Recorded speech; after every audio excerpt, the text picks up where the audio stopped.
ప్రభువైన యేసుక్రీస్తు వారి నామములో మీ అందరికీ వందనములు. ఈరోజు మనము వెలుగు సంబంధులు, ఏర్పరచబడిన వారు అనే విషయాలను మనం నేర్చుకుందాం. దేవుడు సృష్టిని చేసినప్పుడు చీకటి సృష్టిలో ఉండి భూమిని కమ్మినట్టు మనం చూస్తున్నాం. అయితే దేవుడు వెలుగు కమ్మని పలికినప్పుడు వెలుగు కలిగను, వెలుగు మంచిదే అన్నట్టు చూచాను. మొదటిగా చీకటి వచ్చింది, తర్వాత వెలుగు వచ్చింది. ముందు వాక్య భాగంలో మనం నేర్చుకున్నాము. ఆదాము మరణం తీసుకొచ్చాడు, యేసుక్రీస్తు వారు జీవం తీసుకొచ్చారు. ఇక్కడ విషయం ఏమిటి అంటే దేవుని యొక్క ఉద్దేశము నశించిపోవచ్చున్న మనల్ని రక్షించాలి. ఆదాము ద్వారా వచ్చిన శాపవచనం ఏదైతే ఉందో దాని నుంచి మనల్ని విడిపించి జీవంలోకి నడిపించాలని దేవుని యొక్క సంకల్పము, ఉద్దేశమును బయలుపరుస్తుంది ఈ బైబిల్ గ్రంథం. అయితే వెలుగులోనికి వచ్చిన మనము ఎలా జీవించాలి అనే విషయాలను నేర్చుకోవాలి. సాధారణంగా చూడండి, ప్రతిదీ మనం నేర్చుకుంటూనే ఉంటాం. భూమి మీద ఎలాగ నడుచుకోవాలో, ఎలాగ మాట్లాడాలో, ఎలాగ వినాలో ప్రతిదీ మనం నేర్చుకుని మన జీవితాలను అభివృద్ధి చేసుకుంటూ ఉంటాం. అయితే ఈరోజు కూడా బైబిల్ గ్రంథాన్ని మనం చదువుతున్నప్పుడు అది అర్థం చేసుకునే విధానం చాలా ప్రాముఖ్యమైనది. అది అర్థం అవ్వదు ఎవరికి. అర్థం అవ్వాలంటే ఆత్మ సంబంధమైన జ్ఞానం అవసరం. ఆత్మ సంబంధమైన జ్ఞానం మీలో ఎవరికైనా కొదువైనట్లా తండ్రిని అడగమని చెప్పడం జరిగింది. కనుక అడిగినప్పుడు దేవుడు వాటిని మనకు అనుగ్రహిస్తూ ఉంటారు. అయితే చూడండి, తిమోతిలు రాసిన 2వ పత్రిక 1వ అధ్యాయము 10వ వచనం. క్రీస్తు యేసు మన రక్షకుని ప్రత్యక్షత వలన బయలుపరచబడినది ఈయనైన తన కృపను బట్టి మనలను రక్షించి పరిశుద్ధమైన పిలుపుతో ఆయనను మనల్ని పిలిచాను. ఆ క్రీస్తు యేసు మరణమును నిరర్ధకము చేసి జీవమును, అక్షయతను సువార్త వలన వెలుగులోనికి తెచ్చాను. ఎప్పుడైతే మనం మరణములో ఉన్నామో, ఆదాము ద్వారా శాపవచనంలో ఉన్నామో, ఆ మరణమును నిరర్ధకం చేసి యేసుక్రీస్తు ప్రభువారు జీవమును, అక్షయతను అంటే నశించిపోయే ఈ శరీరము అక్షయతలోకి మారిపోతుంది, అర్హత పొందింది అని చెప్పడానికి ఈ మాట రాస్తున్నాడు. అది ఈ సువార్తను, మంచి వార్తను దేవుడు మనకు బయలుపరిచాడు ఈ బైబిల్ గ్రంథంలో. జీవము, అక్షయత, ఇదే వెలుగు. అయితే చీకటి సంబంధులుగా ఉన్నప్పుడు మన యొక్క హృదయ ఇచ్చలను బట్టి మనము క్రియలు చేసుకుంటూ మనకు నచ్చిన విధానం, మనకు తెలిసిన విధానాన్ని బట్టి వెళ్ళిపోతూ ఉన్నాం. అయితే వెలుగు సంబంధులుగా మనం ఉన్నప్పుడు ఏమి చేయాలనేది అపోస్తులైన పౌలు కానీ, యేసుక్రీస్తు ప్రభువారు కానీ, శిష్యులు కానీ రాసిన ఈ కొత్త నిబంధన గ్రంథం చదువుతున్నప్పుడు మనకు అర్థమవుతుంది. అందుకనే పాత నిబంధన గ్రంథంలో వెలుగు లేదు, కొత్త నిబంధనలు వచ్చింది ఏంటంటే వెలుగు. ఈ వెలుగు సంబంధులు చేయవలసిన కొన్ని పద్ధతులు ఉన్నాయి. వాటిని మనం ఈరోజు ధ్యానం చేద్దాం. అపోస్తులైన పేతురు తెలియచేస్తూ 1 పేతురు పత్రిక 1వ అధ్యాయం 19వ వచనంలో ఈ మాటలు చెప్తున్నా. అమూల్యమైన రక్తం చేత అనగా నిర్దోషమును, నిష్కలంకమును, గొర్రెపిల్ల వంటి క్రీస్తు రక్తం చేత విమోచించబడితిరని మీరు ఎరుగుదురు కదా.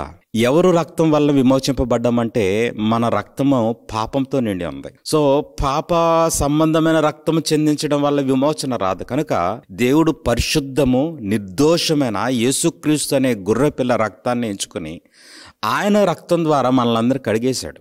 మనల్ని పరిశుద్ధులుగా తీర్చడానికి ఆయన ఇష్టపడ్డారు, నీతిమంతులుగా తీర్చడానికి, అలాగే అక్షయతను ధరించుకోవడానికి, జీవం ధరించుకోవడానికి దేవుని సంకల్ప ప్రకారము ఆయన ఉచితమైన కృప ద్వారా మనల్ని పిలుచుకున్నారు. అయితే పిలుపుకు పిలువబడిన మనము మొట్టమొదటిగా మనం చేయవలసింది ఏంటంటే క్రీస్తు ప్రభు వారిలోకి అంటగట్టబడాలి. చూడండి, రోమీలకు రాసిన పత్రిక 11వ అధ్యాయంలో చెప్తూ ఉంటాడు, అడవి ఒలీవ చెట్టును మంచి ఒలీవ చెట్టుకు అంటగట్టబడి ఉన్నది అని. అక్కడ విషయం ఏమిటి అని అంటే, అడవి ఒలీవ చెట్టు అనగా అన్యులు, మంచి ఒలీవ చెట్టు అనగా ఇశ్రాయేలు. దేవుడు ఇశ్రాయేలుకి వాగ్దానం చేశాడు, అబ్రహాముకు వాగ్దానం చేశాడు. ఆ వాగ్దానంలో మనం వారసులం అవ్వాలి అంటే కనుక క్రీస్తు ద్వారానే ఇది జరుగుతుంది.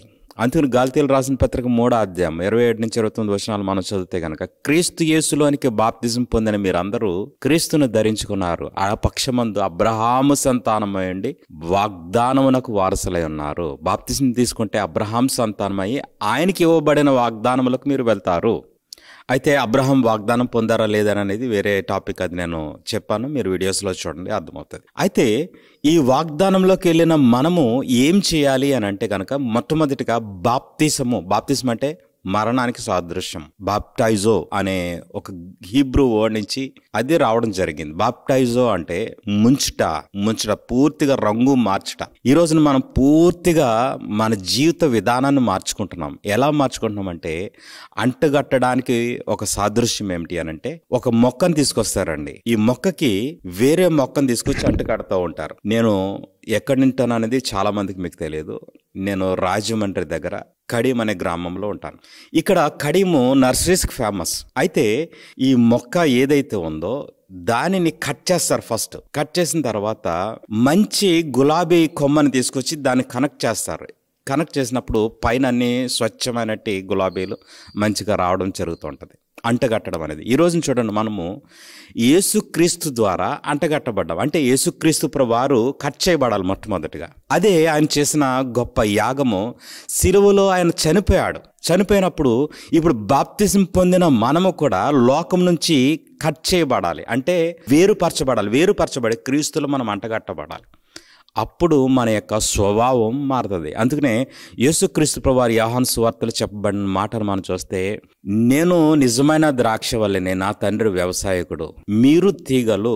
ద్రాక్షవల్లిలో తీగలు నిలిచి ఉంటే గాని ఫలించవు. ఇప్పుడు మనము ఆత్మీయంగా వెలుగు సంబంధాలుగా ఫలించాలంటే మనం క్రీస్తులో నిలిచి ఉండాలి. క్రీస్తులో నిలిచి ఉన్నాము అనడానికి సాదృశ్యము ఏమిటి అని అంటే, మన క్రియలు మాత్రమే. మొట్టమొదటిగా ఆయన ఇచ్చిన నిబంధన ఏమిటి అని అంటే, నేను వచ్చే వరకు నా శరీరం అని నా రక్తం అని మీరు తిని త్రాగండి. ఇది జ్ఞాపకం చేసుకోండి. రిమెంబరెన్స్. జ్ఞాపకం అంటే ఏంటి? నేను చనిపోయాను, క్రీస్తులో బ్రతుకుతున్నానని జ్ఞాపకం చేసుకోవడం. నా కొరకు ఈ రక్తం చిందించబడినది అని తెలుసుకోవడం. ఈ రోజుని జ్ఞాపకం చేసుకుంటమే కాకుండా అలాంటి ఫలాలు ఫలించాలి. నాలో ఫలింపని ప్రతి తీగను తీసి పారవేస్తాను అన్నాడు. చూడండి, ఫలించడం అంటే ఏమిటి?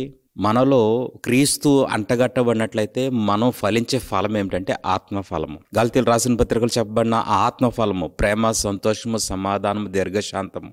నరుని కోపము దేవుని నీతిని నెరవేర్చదు. ఆ కోపములోంచి ప్రేమ రావాలి.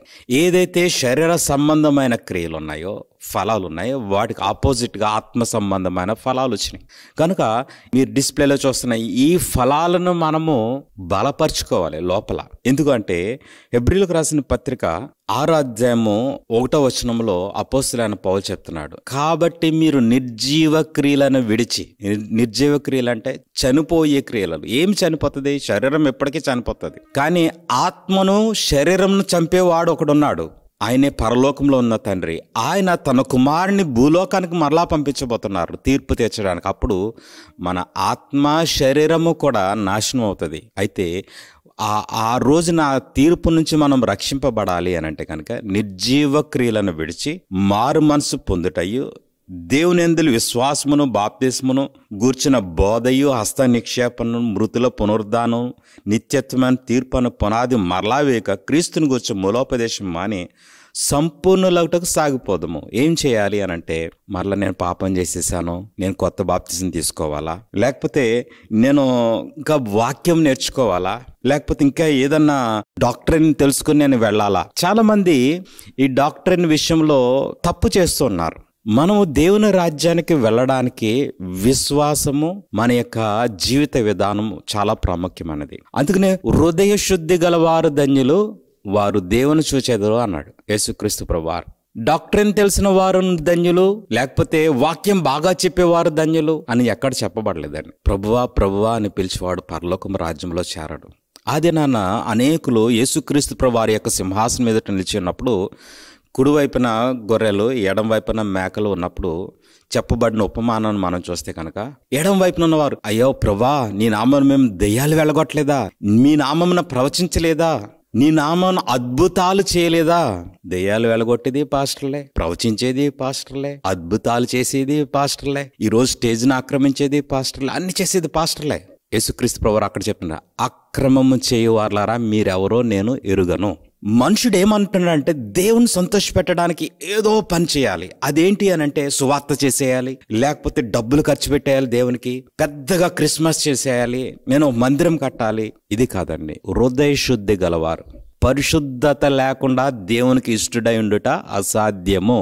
చాలా జాగ్రత్తగా ఆలోచించండి. చీకటిలోంచి వెలుగులోనికి వస్తున్నాం మనము. చీకటి నుంచి వెలుగుని వేర్పరిచినట్లు లోక సంబంధమైన స్వభావం నుంచి ఆత్మ సంబంధమైన స్వభావం, శరీర స్వభావం నుంచి ఆత్మ సంబంధమైన స్వభావాలకు మనం మారాలి. ఇదే పరిశుద్ధత. మారి మనం ఫలించాలి. క్రీస్తు వారిలో అంటగట్టబడిన మనము ఇక మీదట లోక సంబంధమైన ఫలములు ఫలించకూడదు. అది ఎంత సులువు కాదండి. బాప్తిజం తీసుకున్న వెంటనే మనం ఏదో పరిశుద్ధత వచ్చేస్తుంది, రాత్రి వీడు ఇంకా లేదు పరలోక రాజ్యానికి వెళ్ళిపోతాడని కాదు. నీ పాపాలు క్షమించబడ్డాయి. నీవు పరిశుద్ధుడిగా నీ పేరు జీవగ్రంథంలో రాయబడింది. దాన్ని తుడిచిపెట్టకుండా కాపాడుకోవాల్సిన బాధ్యత మనది. ఆఖరి వరకు అపోస్తలుడైన పౌలు నా పోరాటం పోరాడాను, నా పరుగు తుదముట్టించి తిని. పోరాటం ఇది. ఇరుకు ద్వారమున ప్రవేశింప పోరాడండి. అనేక శ్రమలు అనుభవించి మనము దేవుని రాజ్యంలో చేరాలి. అపోస్తలుడైన పౌలు గారు చెప్పిన మాట. అనేక శ్రమలు అనుభవించి మనం రాజ్యంలో చేరాలి అంటే ఈ శరీరాన్ని జయించడం అనేది చాలా కష్టతరం. దీన్ని శరీరాశ, నేత్రాశ, జీవపడంబంతో పోల్చాడు. ఈ శరీరానికి ఉన్న ఆశ, జీవపడంబం ఇది ఎప్పుడు తగ్గుతుంది అని అంటే నేను జీరో, నేను ఈ లోకంలో ఎందుకు పనికిరాను, దేవుడే నాకు ప్రాముఖ్యమని తగ్గించుకున్నప్పుడు మాత్రమే జరుగుతుంది. లేదు నేను హెచ్చింపబడాలి, నేను అందరిలో మంచి పేరు సంపాదించుకోవాలి, నాకు ఒక ప్రత్యేక స్థానం ఉండాలి అనుకున్నప్పుడు ఎట్టి పరిస్థితుల్లో ఆత్మ ఫలించదు. ఆత్మ ఫలించాలంటే మనం శారీరకంగా చచ్చిపోవాలి. అప్పుడు ఆత్మ సంబంధమైన క్రియలు. అందుకనే మీ క్రియలు మీ వెలుగును ప్రకాశింపనీయండి. పరలోకమందున్న దేవుడు మహిమపరచబడలాగిన మీ వెలుగును ప్రకాశించండి. మీ క్రియల ద్వారా మీ వెలుగును, మీలో ఉన్న వెలుగు ఏమిటి అంటే ఆత్మ. ఆ ఆత్మను మీరు చూపించండి ఎదుటి వారికి. ఇదే దేవుడు కోరుకుంటున్నాడు. అందుకనే చీకటిలో నుంచి తన ఆశ్చర్యకరమైన వెలుగులోనికి పిలిచిన వాని గుణాతిశయములను ప్రచురం చేయటము. అది ప్రచురం చేయడానికి మనం పిలుచుకుంటాం. ఎలా ప్రచురం చేద్దామంటే not by words, by actions. క్రియల ద్వారా చూపించాలి. మాటల ద్వారా ఎవ్వరు మారరు, కానీ క్రియల ద్వారా మాత్రమే మారతారని తెలియజేస్తుంది. ఇదే వెలుగు సంబంధాలు చేయవలసింది. మనకి ఇవ్వబడిన ఆ వెలుగును మనం పట్టుకున్నట్లయితే యేసుక్రీస్తు వారు ప్రత్యక్షత రోజున అది మెప్పును జీవ కిరీటమును మనకు అనుగ్రహిస్తుందని తెలియజేస్తున్నాను. చివరగా రోమిలికి రాసిన పత్రిక 8వ అధ్యాయం 13వ వచనం చేసి ముగిస్తాను. మీరు శరీరానుసారంగా ప్రవర్తించిన ఎడల చావవలసిన వారే ఇందురు గాని ఆత్మ చేత శరీర క్రియలను చంపిన ఎడల జీవించెదరు. ఇదండి చివరిగా మనం నేర్చుకోవాల్సిన విషయం. శరీరానుసారంగా ప్రవర్తించడం ఏమిటి, ఆత్మానుసారంగా ప్రవర్తించడం ఏంటి? అదే ఆత్మ ఫలాలు, శరీర కార్యములు. చదవండి, మీ బైబిల్ తీసి మీరు చదవండి, వినడమే కాదు. ఆత్మ ఫలాలు ఫలించడం అంటే అది రోజుకొక్కటి ప్రాక్టీస్ చేసినా మనము ఏదో టైంలో మళ్ళీ అది బలహీనం అయిపోతూ ఉంటుంది. దాన్ని అలవాటు చేసేసుకోవాలి. మీ గోడ మీద ఇది రాసుకోండి, ఆత్మ ఫలాలు రాసుకోండి. వీటిలో 4 ఏది లోపం ఉంది అది టిక్ పెట్టుకోండి. దాన్ని ప్రాక్టీస్ చేయండి. మీరు శరీరానుసారంగా ప్రవర్తించినట్లా చావాల్సిన వారే ఉన్నారు, కానీ ఆత్మచేత శరీర క్రియలను చంపేయాలి. ఆత్మచేత చంపేయాలి దాని శరీర క్రియలను. శరీరాన్ని చంపి నువ్వు ప్రార్థించి దాన్ని జయం పొందు, ఆత్మానుసారంగా జీవిస్తావు. అప్పుడు మనము దేవుని యొక్క మహిమ గల రాజ్యంలో అక్షయతను, జీవమును సంపాదించుకుంటాం. కనుక ఆ విధంగా చేసి దేవుని యొక్క మహిమను పొందుదాం. దేవుడి మాటలు దీవించును గాక.